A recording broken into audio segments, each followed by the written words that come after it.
You're listening to the newest episode of Life Equals Choices, Choices Equal Life, with your host, Kim Olver. This is Kim, and welcome back to Season 2 of Life Equals Choices, Choices Equal Life. I hope you were able to catch up with past episodes and perhaps listen again to some of your favorites during our 2-week break. I'm happy to be back at it, and this month our focus is on coaching. In this, our 40th episode, I specifically want to talk about coaches in their role of hope warrior. I find there are typically two main reasons people hire a coach. Either they're attempting to reach a goal or they want to get rid of some pain. Both scenarios require the coach to don their hope warrior hat. This role is often one that distinguishes a coach from many counselors. For the first category of people, those attempting to reach a goal that has been out of grasp, a coach serves as a beacon, lighting the way. This is why Section C2 of the Board Certified Coach Ethical Code is, quote, recognize the limits of coaching practice and qualifications and provide services only when qualified. Certificants and applicants are responsible for determining the limits of their competency based on education, knowledge, experience, credentials, and other relevant considerations, close quote. It would be unethical for a coach to be coaching you on weight loss, for example, if they hadn't had education, training, or experience with losing or maintaining weight. Clients in this first category are often seeking coaches who have had success in whatever it is they're trying to accomplish. They would probably also want to see some social proof that you have had success with other clients accomplishing the same goal. Meeting these requirements will provide the hope your client is looking for. If they haven't been successful with their goal up to the point of hiring you, they likely think you can provide them something that will make its realization possible. Providing this sense of hope is imperative to the coaching relationship. Conversely, it would be highly unethical to provide a false sense of hope just to land a client. You must believe your client is capable of accomplishing their goal and that you have the knowledge and skills to help them get there. For the second group, those trying to escape a painful situation, hope is also needed. This can be one of the things that distinguishes coaching from counseling. Because counseling is well steeped in a medical disease model way of thinking, once a person has a psychiatric diagnosis, it's as if their brain can be labeled with a DSM-5 diagnosis. Now they have a name for what's wrong with them, and I put that in parenthetical quotation marks. From my perspective, there's nothing wrong with them except that they've developed behaviors that are making their lives painful. If the person experiencing that pain wants to explore where that all comes from, or wants to sit with a counselor in the pain of their trauma, they want counseling, not coaching. However, if a person recognizes that their, quote, psychiatric symptoms, unquote, are simply behaviors they choose to manage a challenging situation in their lives, they can realize that they aren't broken. Something difficult, bad, and sometimes even horrific happened to them, and they developed their behavior as a coping mechanism. This means they're strong, not wrong. They did an absolutely heroic thing in the midst of a crisis in their life. Those behaviors were the best they had at that time, but time has passed and they likely aren't in that situation anymore, and their behaviors are hurting them now more than they're helping. When they want relief without rehashing all the pain they've been living through, coaching is for them. When a person approaches a coach in pain, they need hope that the coach has the education, training, and experience to help them be able to reduce or eliminate that pain. Again, social proof of success or your story of recovering from whatever situation. As coaches, it's our job to show our clients that there is hope. They need to know that emotional pain is temporary and/or that there is an ordered path to accomplish their hopes and dreams. In this way, coaches are hope warriors. Being a hope warrior is no easy task, as there are many pitfalls we can succumb to. The first one is faking it. I believe an experienced client has a fairly active BS meter, and if you're faking hope for a client, this will readily be apparent. Hope isn't something you should try to fake. If you don't believe you can help your client achieve the results they want, then you're doing them a disservice and should refer to someone else. It's acceptable to have moments of doubt. We're all human after all. But if these doubts persist, get supervision. And if all else fails, either pause coaching if you believe your client isn't ready for change, or refer to someone else. The second pitfall is allowing our clients to convince us their situation is, in fact, hopeless. You must protect against falling for this trap. When we allow our clients to drone on about all the reasons they can't, or most likely won't, be able to do anything about their current situation, the worst thing we can do as a hope warrior is believe them. I know when I begin to feel hopeless in a session with a client, I use that emotion as a wake-up call for me. I have allowed my client to convince me they're in a hopeless, helpless situation. Since I believe there's always a choice, and there's always something else we can try, then I know I have absorbed a little too much of my client's emotions. When you take on the role of hope warrior, you know there is always hope. Even if the client have exactly what they want, you can work together to get them more of what they need so they'll feel better about their life. The third pitfall is allowing your own challenges to enter the coaching relationship. Coaches are not superhumans. We experience sickness, death, disappointments, betrayal, hurt, pain, and anger just like everybody else. When we as coaches enter a coaching session still reeling, raw, and bleeding from something that's happened in our lives, we may not be able to maintain the hope warrior role for our client. When you're in a coaching session, it's important to bring your best self into that helping relationship. Check yourself for negativity. Are you feeling stuck yourself? Are you carrying unresolved sadness, anger, or fear? Are you preoccupied by things having nothing to do with your client? Claiming a Hope Warrior title doesn't mean you never experience painful emotions.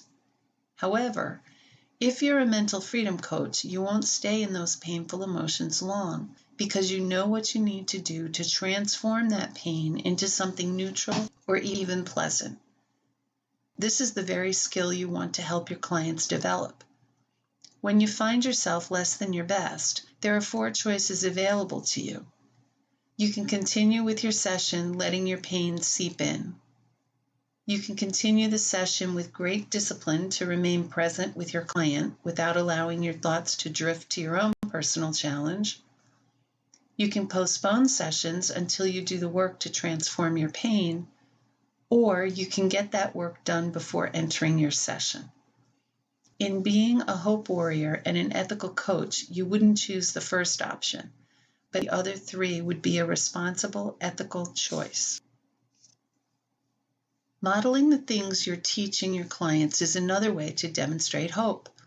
You're teaching your clients that the skills you're sharing with them will serve them for a lifetime. It also shows you have successful experience with the skills and you genuinely use the things you share with them.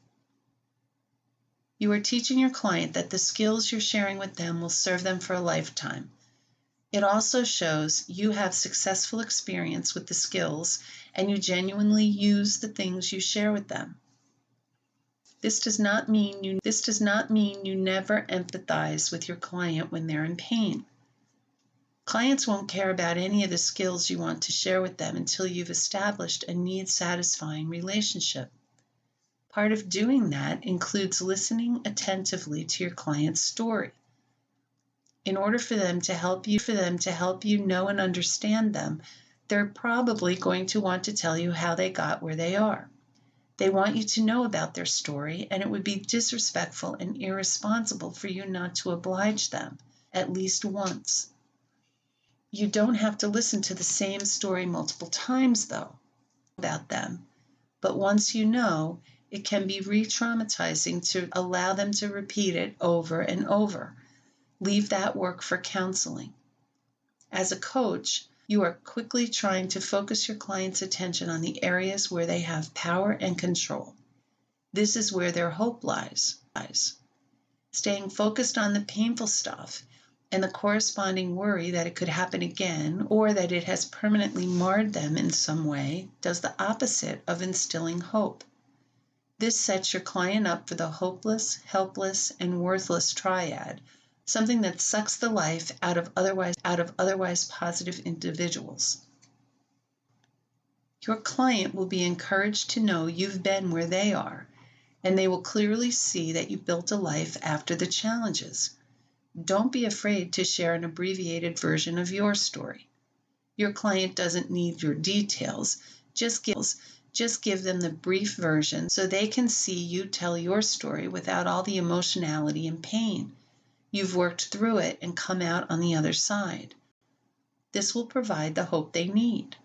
If you don't have your own personal story, it's acceptable to speak of former clients in general and the challenges they overcame and the results they created with your coaching.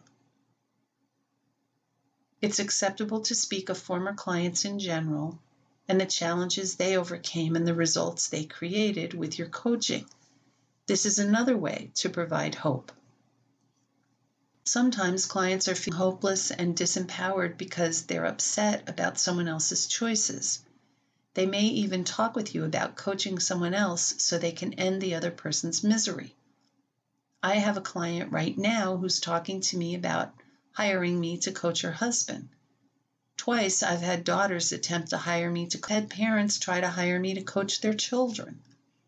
This is a complicated situation, and I'm not saying the husband, daughter, and children wouldn't benefit from coaching. But one of the things that's necessary for a good coaching experience is for the client to be open and amenable to coaching. Without a person's internal desire to change something in their lives, coaching will be unsuccessful and likely frustrating for both the client and the coach. The way I work to provide hope in these situations is to help the person accept the fact that they can only change their own behavior. They can't change anyone else's, how good the change might be for the other person. Everyone, including the husband, the mothers, and the kids, are doing the best they know to do to get what they want in that moment. The hope comes from helping clients focus on the one person they have power and control to change. It's sometimes challenging to connect with coaching is them, because they are the one I'm talking to. I also work to help clients understand that if they're upset about a loved one's behavior, particularly when that person is seemingly all right with their choices, then they are the ones who own the problem, since they're the most upset by it, and consequently then, they're responsible for the solution. I provide the hope that if they can make their own changes to learn to accept the behavior of others, the other's behavior will likely change.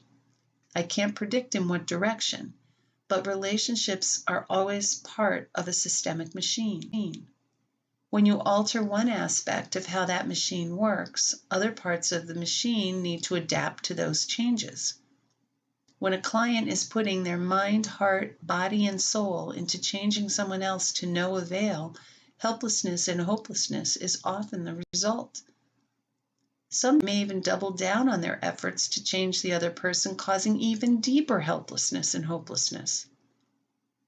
Helping a client realize this is futile and not an effort worth their energy frees them to do the empowering work, accepting others and changing themselves. Another related way to provide hope is in the area of victimization. Sometimes clients are convinced they are victims of circumstances, their personality, their past, or another person. It can be extremely hopeful to realize that except in the case of actual physical assault, no one can victimize you without your mental permission. People are in control of what they are victimized by. Of course, people get hurt all the time, and it can be excruciatingly painful. But what most people don't realize is they're causing that pain. It's not the external cause they think it is.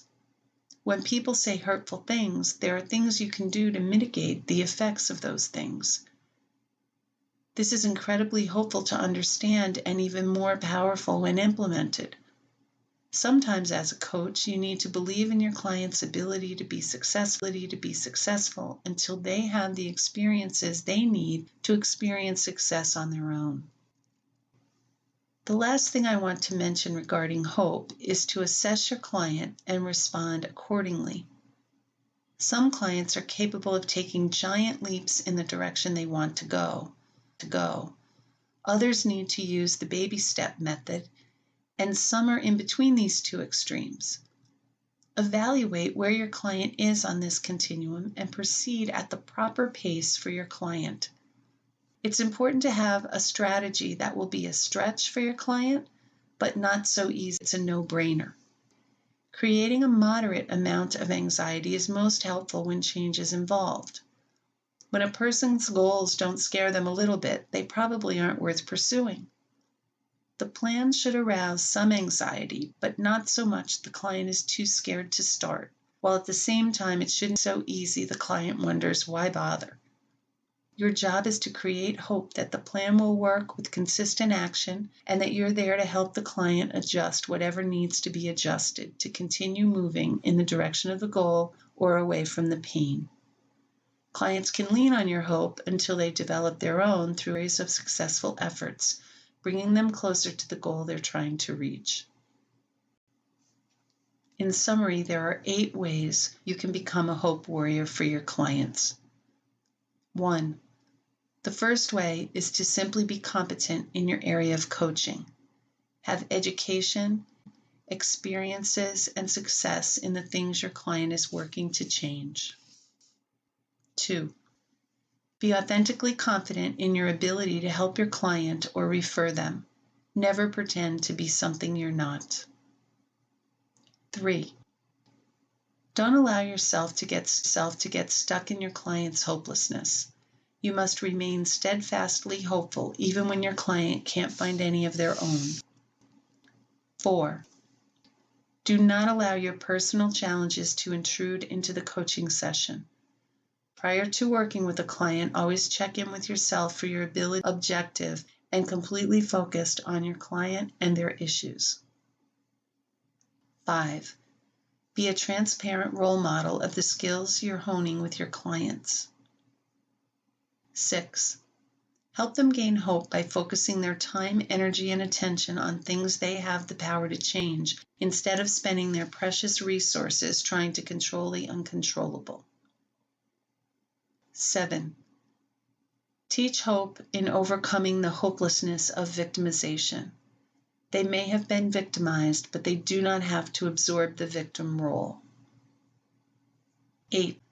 Allow them to build their hope with a plan that matches the pace they're comfortable with. If you're interested in learning more about being a hope warrior, please check out the coaching programs at academyofchoice.com. If you would like to experience coaching with one of Academy of Choice's Hope Warriors, check out the pages at www.therelationshipcenter.biz. I hope you enjoyed today's show and that you'll return next week when the title of my show is Coaching Explained 101. I'm looking forward to it. Talk with you then. This has been another thought-provoking episode of Life Equals Choices, Choices Equal Life. To listen to past episodes, please visit our website at www.therelationshipcenter.biz/podcast and remember to subscribe.